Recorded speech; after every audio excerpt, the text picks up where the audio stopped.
Donald Trump के चारों तरफ, और वो खुद भी, वो कंटेंट क्रिएटर हैं। उनके आसपास के लोगों को पता है कि कंटेंट कैसे बनाया जाए। इनफैक्ट वो जीतकर भी इसलिए लौटे हैं क्योंकि पॉडकास्ट, इंटरव्यू, पता नहीं क्या क्या, वो हर जगह छाए हुए थे। जबकि हम, एक बात आपको बताऊं, इतनी दूर से जब हम ये राजनीति देखते हैं तो ऐसा लगता है, इनफैक्ट इसमें मैं भाजपा का नाम भी लूंगा, क्या है, जैसे रिपब्लिकन्स हैं, उनके बारे में माना जाता है कि उनके कुछ विचार कंजर्वेटिव हैं, भाई वो परंपरागत तौर तरीके उनसे बात करना चाहते हैं।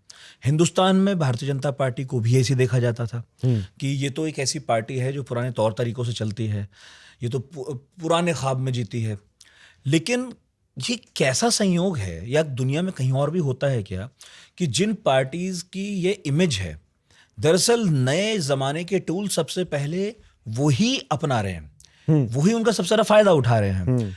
और जो डिजिटल मीडिया का एक युग है उसमें वही ज्यादा हावी हैं, जबकि दूसरी तरफ जो नारा लगाते हैं प्रगतिशील होने का, ज्यादा साइंटिफिक सोच समझ का, तकनीक को लेकर बहुत ही वो लोग बुलिश रहते हैं, वो हर जगह पीछे दिखाई देते हैं। काफ़ी I think good observation. And again I think America के कॉन्टेक्स्ट में तो मैं ज़रूर कह सकता हूँ कि एक रिपब्लिकन पार्टी में ये सेंटिमेंट था कि मेन स्ट्रीम मीडिया हमें फेयर ट्रीट नहीं करती। ओके। और उन्होंने काफ़ी काम किया इसके ऊपर कि हमें अपना इकोसिस्टम बनाना है, हमें अपनी चीज़ें करनी है। So podcast was very back then, 2013-14 की बात मैं कर रहा हूँ, प्रीटी स्ट्रेट फॉरवर्ड सिंपल, कि आपने बुलाया, अपने विचार व्यक्त करने शुरू किए, फिर वो फॉर्मेट यूट्यूब पे तब्दील हो गया, और फिर जो सेंटिमेंट था, जो मागा सपोर्टर्स बने उनको वो चीज़ फॉक्स पे नहीं दिख रही थी या CNN पे नहीं दिख रही थी। सो फिर then that model just kept exponentially getting bigger and bigger and bigger. और आई थिंक द डेमोक्रेट्स पर traditionally relying, mainstream media पर रिलाई कर रहे थे। CNN है हमारा, MSNBC है, राइट, ऑल दो वो सारे main stream media, New York times, Washington post.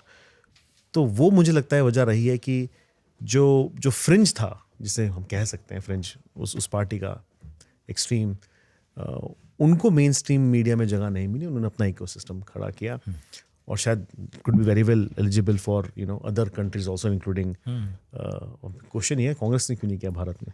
आपने, लेकिन ये बहुत सही बात बोली वैसे, कि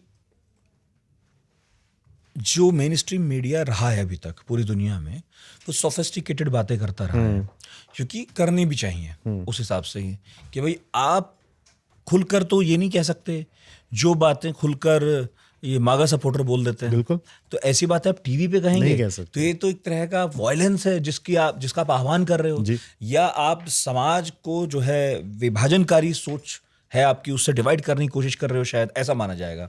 लेकिन जो साइड के मीडियाज हैं वहाँ बोल रहे हैं, तो ना तो वो उतने आंसरेबल हैं, ना उनके ऊपर कोई बहुत बड़ी रेगुलेटरी बॉडी बैठी हुई है। तो शायद इसीलिए जब धीरे धीरे पॉपुलैरिटी बढ़ती है तो लोग ज़्यादातर इनको वहाँ सुनते हैं, और वो नए मीडियम्स हैं, तो ऐसा लगता है कि नए मीडियम्स का सही उपयोग ये ज़्यादा कर रहे हैं। एक और चीज़ है इसमें, and I think not only, मैं रिपब्लिकन्स का सोच रहा हूँ, खुद के पॉडकास्ट बना लिए, खुद का यूट्यूब बना लिया। रंबल आपने सुना होगा शायद नाम। अब रंबल पे आप जाइए तो आपको एकदम एक्सट्रीम राइट विंग वाले जितने भी लोग हैं, और उनके व्यूज़ भी बहुत अच्छे आ रहे हैं रंबल पे।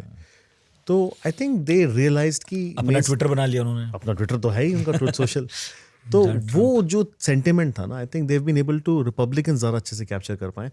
डेमोक्रेट्स अभी भी रिलाई कर रहे हैं कि मेन स्ट्रीम मीडिया के थ्रू ही हम अपनी बात रखें।